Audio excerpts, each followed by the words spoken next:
Watu watano wamefariki dunia huku mmoja akijeruhiwa baada ya magari mawili kugongana hii leo huko katika maeneo ya Mbuyuni, wilaya ya Monduli, mkoani Arusha.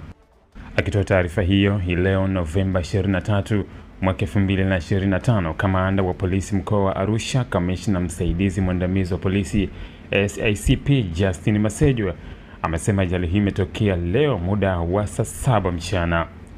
SACP Masejwa amebainisha kuwa ajali hiyo imehusisha basi la abiria lenye namba za usajili T922 DZQ aina ya Yunton likitokea Dodoma kwenda Arusha na kugongana na gari ndogo yenye namba za usajili T705 DFP aina ya Mark X likitokea Arusha.